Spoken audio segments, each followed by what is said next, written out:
So currently I'm an art history and film student at the University of Exeter. The first two poems that I've written are sort of inspired by the fact that I want to be a filmmaker, I want to be a writer. It's very hard to do so in this day of age because it's like a very crowded industry. So yeah, I just hope you enjoy. The poem is called Confessions of a Depressed but Passionate Artist. Call me an artist, a metamorphosis of masses, a monologue in my head, left unsaid. No, don't call me names like lazy, insufficient, know-it-all, sleazy. Yes, I may be selfish, self-serving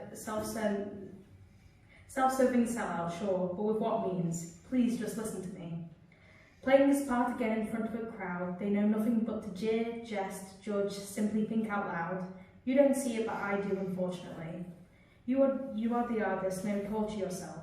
For they don't see me as a daughter, sister, cousin or friend, a woman, a worker, a human trying to make amends. They won't see me like you do. I look up to the spotlight and wish for an honest life, wishing for the birds in the sycamore as my witness. With regret, you don't know me or my business. Exhausting this applause for self-sufficiency, lost myself to this stage indefinitely. This applause and praise won't pay your wages, for you aren't the artist but a clown. But well, it makes for great entertainment, as I've accepted the role in cheap makeup where no one loves me. But it gets me out of bed in the morning, so I thank you for allowing me to speak.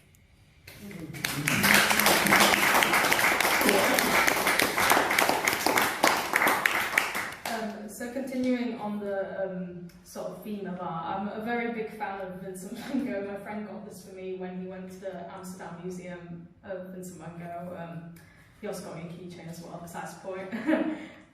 One of the sort of periods of Vincent van Gogh's life I was really resonated with was his time in Arles in 1888, 1890, etc. It was sort of a period of time for him where he painted a lot, and there was a time before he went into asylum and eventually where he ended his life, which was kind of unfortunate, but it was a time that really resonated with me.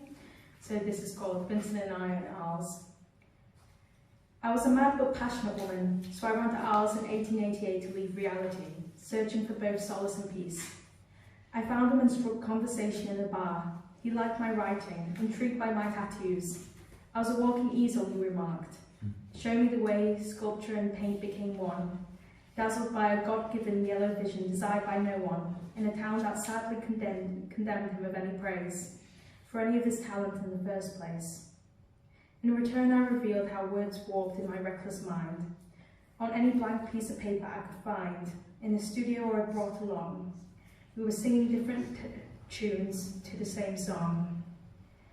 I felt it was all for nothing, as his vision was clouded by a haze. Society had the nerve to trap him in a cage. I was there desperately hoping for understanding. Wanting to prolong this, I said, Vincent, please stay. But it was all for vain. His genius was ahead of him and those in that city.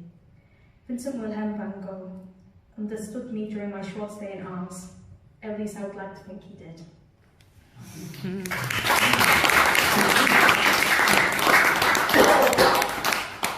And finally, this is a poem I wrote recently. It was inspired by something I saw on the news. Living 6 hours away from my hometown, it's hard to keep up to date with the news.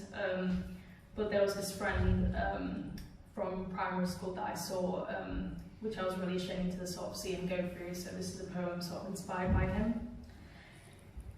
I saw a young man over yonder. He knew the old design of my school lunchbox. His eyes looked tired, describing the pink mesh fabric, silicone feel, reminded me of old school trade deals. Though no, this wasn't fair. I had no upper hand against this boy in his game of memories. He knew the contents my inner child used to consume better than my own mother. Oranges, almonds, tuna sandwiches were the latter. He started to tear up and I asked him what was the matter. For it was, as I told him, out of line for the class clown to cry. We were children then, I look at him, now we are grown-ups too. We never kept in touch, so I never had a clue.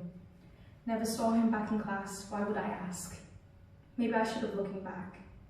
For the same young man I saw coming over that hill, I see him now in handcuffs. Thank you.